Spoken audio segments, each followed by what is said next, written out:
absolutely hated having to be driven everywhere by my parents. Oh, let's go to the video game store. I want to try out the new game that they have on display. But growing up, I eventually realized that driving is extremely stressful. So it's kind of an interesting catch-22, I believe they call it, where when you're growing up, you want to drive, but as soon as you get your license, all you want is to be driven. You know, lay in the back, sleep, maybe play some video games on your portable system, watch a movie. So I realized the best way to travel is by train. You see, it's roughly the same amount of money if you take Amtrak as driving the same amount of distance using gasoline. But it takes more time, which is a downside. But on the other hand, it's completely automatic. You can sit down, they have tables. You can plug in your computer, your iPod, anything that you have that runs on electricity. They have Wi-Fi on Amtrak at least, even though it's really, really slow internet, but it's better than most cars, which is nothing. If you're a very social person and the other people are social, you can talk to them, learn about what they've done. It's a public system.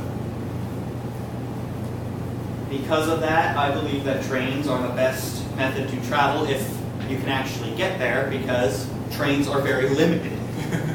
You can't go to, say, Alaska on a train as well as you can a car. That's all. Thank you.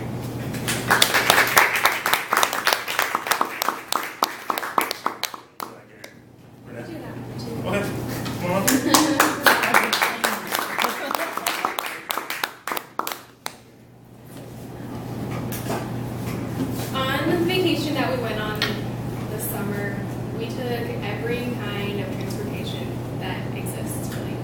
So I flew from California to Florida, and I think that was probably my favorite part. All kinds of transportation has its downside.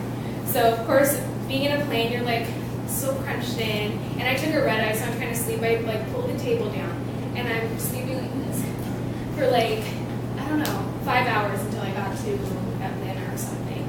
And then you got the crying kid, and it's just hot, and you just don't want to touch the people next to you, and I had a middle seat, so that was horrible. But it was fast, so that was my favorite part about it, because I could just get it over with. The other types of transportation we did on our trip was we took taxis, and our friends kind of drove us around sometimes. We took the bus. I gotta say, taxis are the worst. They try to like get the most money out of you. We stopped at our destination at $9, and we were like, great. And he pulls forward 1 inch and adds on like 60 cents. We were like, dang it! They're trying to be so affordable. But we took the train from the East Coast to the West Coast, and literally, I'm pretty sure one of the wheels was not on the track at some points, and I was going like this. It was really uncomfortable. And I think light rail was also a really good one because it was really inexpensive, and it was really cool to see the different kinds of tracks they had and how they didn't get in the way of traffic like they do in Sacramento when we're trying to get through the red light, and then there's like the light rail going across and you can't get around them. So light rail and other places are really fun. But the plane was definitely my favorite part, and I would definitely never take a train again. And I would stay away from taxis as much as I can.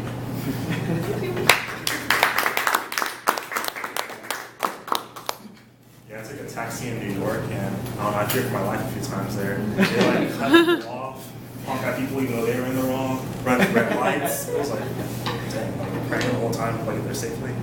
But yeah, taxi, I needed to.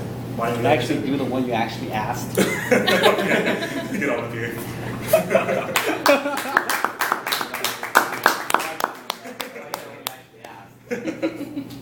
What is travel to me? I don't even remember anymore. Travel. I think the three that you have said that hits it right on the head. It's to see new places, experience new things, and it's to just get away. Everybody has their own reasons, and for me, it was first to get away. I didn't like being. I still don't like being in one place too long. I try to move around as much as I can. I lived with my parents growing up. I didn't like that, so now I moved out. and I like being home more, but I still like to go out and I still like to travel. To really see the world for what it is, rather than just pictures and storybooks and just murals on walls, is to really be there, to be able to experience the ocean by diving into it and actually being face to face with the pufferfish as it blows up in front of you. To see Mount Fuji right there while you're standing at the base of it, like it's an actual mural in the sky.